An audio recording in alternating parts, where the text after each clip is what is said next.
Shooter ready? Stand by. Go.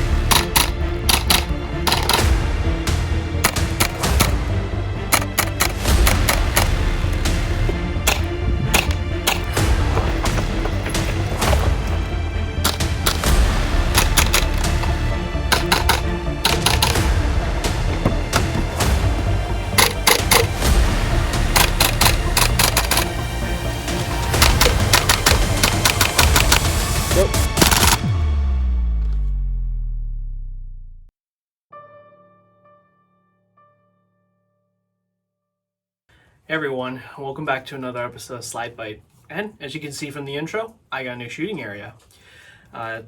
It's been a pretty rough start to my year, so I hope you guys are having an even better year than I am. And with out of the way, let's get into the review.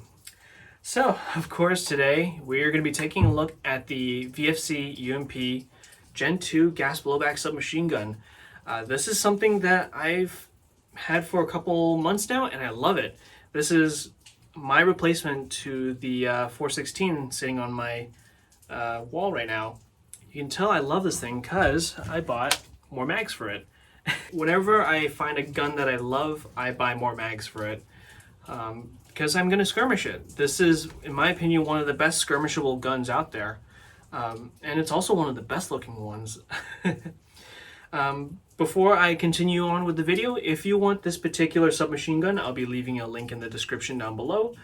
For this particular one on Airsoft Extreme, Airsoft Extreme does not give me these guns for free. I buy these with my own money, just so that my reviews are as unbiased as possible, so that you make a better informed decision. So, without out of the way, let's go ahead and talk about this thing. And you know what? Like I said, this is probably the best gun that I have in my armory right now, just from my personal use. I love this thing so much that my 416 is going to be a wall queen from now on. She's not going to be seeing active use, and this will be taking its place, and I'm glad that I have it. Like always, we're going to go ahead and take this to the table. I'm going to take this apart, show you the inside, show you the trades, all the cool stuff on this. If you guys aren't interested in the table or watching this thing being taken apart, I'll be leaving timestamps like always in the description so that you can skip ahead and see the performance and handling. For everyone else, I'll see you guys at the table. Okay, welcome back to the table. So, first off, let's go over the magazine and then we'll go over the rest of the gun. So first off, if I take out the magazine, this is a 35 round polymer magazine, I'm assuming with a metal inside for gas pressure. It is fully licensed, so as such you get the nice law enforcement use government type thing with H&K logos like printed all over it. It is only on the left side. On the right side there is nothing. And on the bottom here, near the base plate, we have 45 ACP, or 45 Auto, known by everyone else. So, trades-wise, we have the UMP logo, a couple of H&K licensed trademarks, and then we have the signature refer to owner's manual that is actually sort of common on a lot of new H&K guns, like the 416, 417, and I think the MP7 has one as well as line. Aside from that, just forward of the magazine well, we have the serial number. I'm not sure if VFC or any airsoft manufacturers actually care about that serial number. We also have, in very, very tiny font, caliber 6mm BB. Going over quick controls, on the lower receiver, we have a M4 style of bolt catch that catches the bolt on the last round. We have a signature H&K style comma fire selector with multiple modes. We have safe, semi, 2-round burst, and full auto. So it's kind of nice. This has the same functionality as the MP5A5, except the comma is up here for facing flush with this upper receiver instead. Forward of the gun, we also have a MP5 style of charging handle. After all, this UMP was, or the UMP was designed with replacing the MP5 in mind. So as such, when loading the gun up for the first time, you lock it in like so, and then when you're ready to rock, you just simply drop like so. You can slap this, however, this is all polymer, So there is a risk of breakage on this one. That's a lot greater than on the VFC MP5 version. On the other side of the gun, it's pretty sparse. We have on the bolt H&K 45 ACP or 45 Auto, along with the H&K logo. We also have, of course, because this is an American gun, a giant wall of text. That's just standard on every single one. On the lower, we have, again, the fire selector on this side, and we also have a paddle style of magazine release, just like the MP5 and the G36 and G3, and so on and so forth for a lot of H&K style guns. Going over some final details of the gun, we also have Picatinny on the top rail. It doesn't go all the way, but just enough for a EOTech or a holographic sight. We also have this sort of 3-position Picatinny on it for a grip, lights, lasers, that sort of thing. And finally, because this is with law enforcement use, they have a folding carry handle for when you're stowed inside a ACP or an APC or SWAT vehicle, or if you're indoors and you don't have enough space. This is a very good gun for close quarters. It does fold up quite nicely. Right, so enough gibberish. Let's go ahead and field strip this. So field stripping this is very simple. So to start, we gotta just simply push this pin out all the way, like so. Then from here, the lower receiver just swings out and is just hooked on to the upper with this single pin. And this is your fire control group, and that's it. From here, you need to push in on the folding stock and just simply shake out your recoil spring, and using the charging handle here, pulling out your bolt carrier group. And that's it. That's your entire gun. It's very simple to take apart and clean. There's no real frills. There's not a lot you have to do like an AR where it breaks open. It's not very complicated. It's just 4 major components, and even then, this you can technically just keep with the bolt carrier like so, and it's 3 parts. There's not a lot to lose except for maybe this pin, but that's pretty much it. So I'm gonna go ahead and put this back together, and I'll see you guys in performance and handling. All right, so now that we're back from the table, let's go ahead and talk about this particular submachine gun. Just for a frame of reference, I'm going to be comparing this particular submachine gun with another submachine gun, that'd be the MP5. And the first key difference is weight. This is about 3.5 pounds, whereas this thing is closer to like 6, loaded. That's where this actually wins out in terms of the first round. This is a much lighter gun, and it actually contributes a lot to the experience, and I'll go into that in a second after I put this back on the wall. Right, so now that I have that on the wall, let's go ahead and talk about the overall handling. So this handles just like an MP5 because, well, HK designed it to mimic the MP5. This is, first off, a much lighter version. This is, like I said, 3 pounds, and I love this. Shooter ready? Yep. Stand by. Go.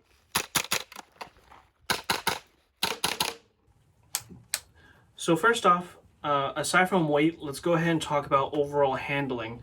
And it, for the most part, mimics a MP5. However, it has one key difference, and that is a bolt hold open and bolt release. Unlike the MP5, when you fire that gun, once it runs out, you have to charge the gun all over again. Whereas this, you don't need to necessarily charge the gun with this. If the gun runs out, the bolt holds open thanks to this little M4 style of bolt catch. So as a result, this is a sort of halfway between the M4 and the MP5. And that kind of makes sense because this is supposed to mimic a UMP, which in real life is used for law enforcement uses, at least here in the US. And as such, both the MP5 and AR style of rifles are seen heavily used in law enforcement roles. So that's a pretty cool little piece of history there. that you get to hold in your hands. Aside from that, rest of ergonomics of the gun is pretty good. I have a foregrip on here just because that's what I'm comfortable with right now. Shouldering the gun, I can see down sights quite nicely. I get a pretty nice cheek weld. The stock on this is exceptionally comfortable thanks to the very soft polymer on the top of it. You can see that's sort of molded in there if you can't see the injection line. And it's it's a very comfortable gun. I love it. On top of that, you also have the ability to close up the gun like so. So now it's half of its overall profile. Very nice, very compact, and you can essentially clear rooms. You can aim down center like so. Hip fire if you want.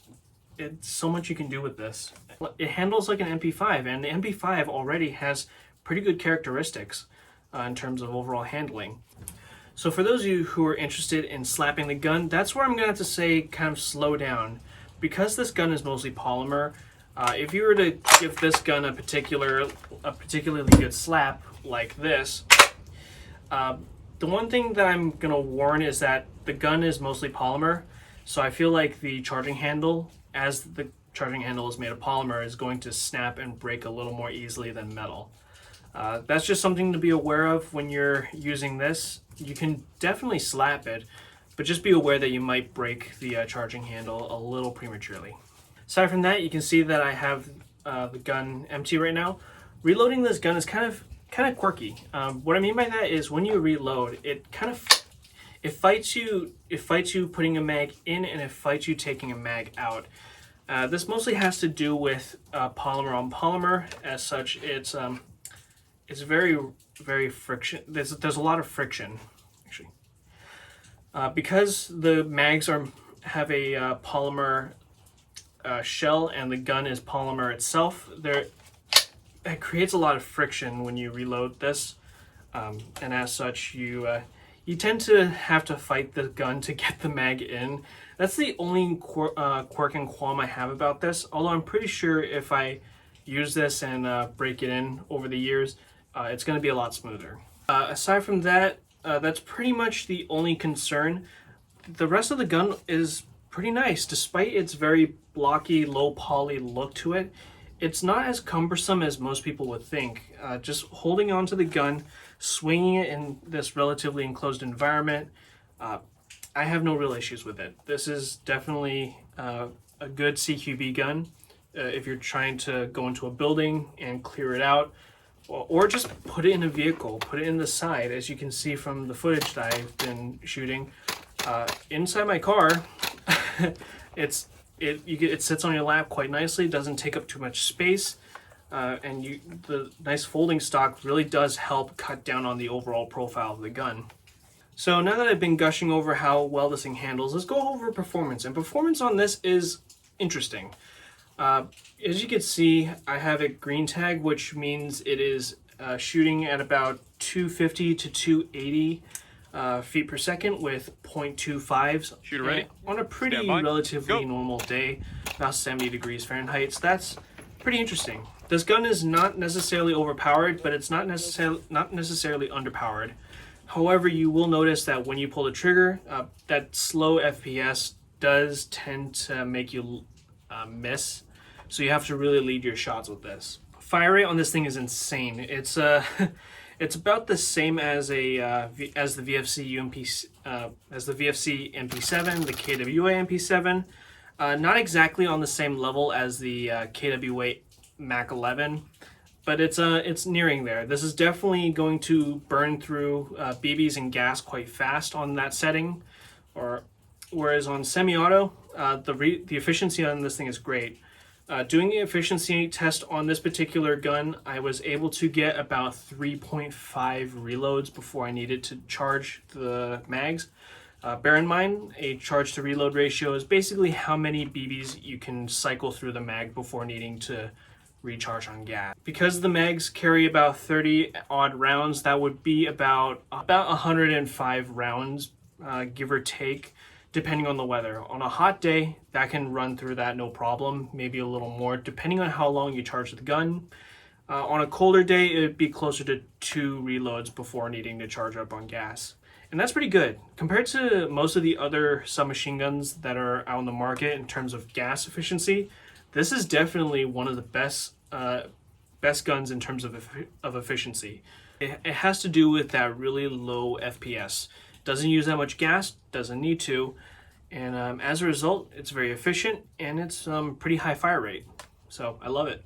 In terms of accuracy, the gun is surprisingly accurate. Using this gun at in terms of overall ranges, when I was skirmishing, I was able to hit targets about 100 to 200 feet away.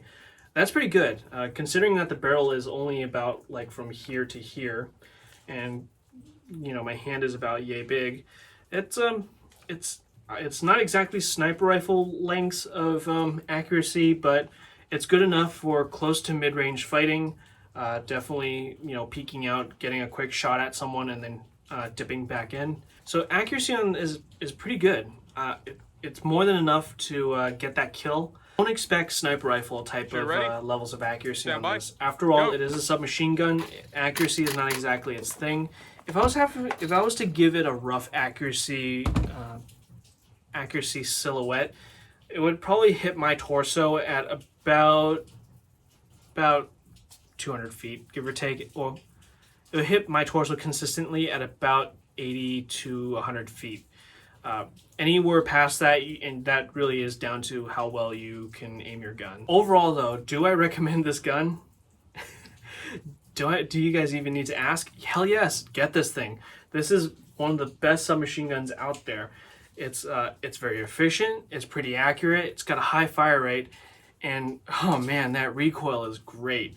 Because this gun is so light and it's got a metal bolt, you can actually feel every snap of the gun, and it's lovely. This is a really great gun. I'm glad that I bought this, and I'm glad that this is my new replacement for my 416.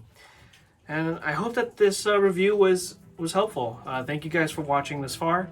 If you like what you saw, like, comment, subscribe, all that fun stuff. It's been a rough year for me, so even though it's only been a month, but every little bit counts, and I'm glad to be doing this again. And yeah, with out of the way, take care, and I'll see you next video.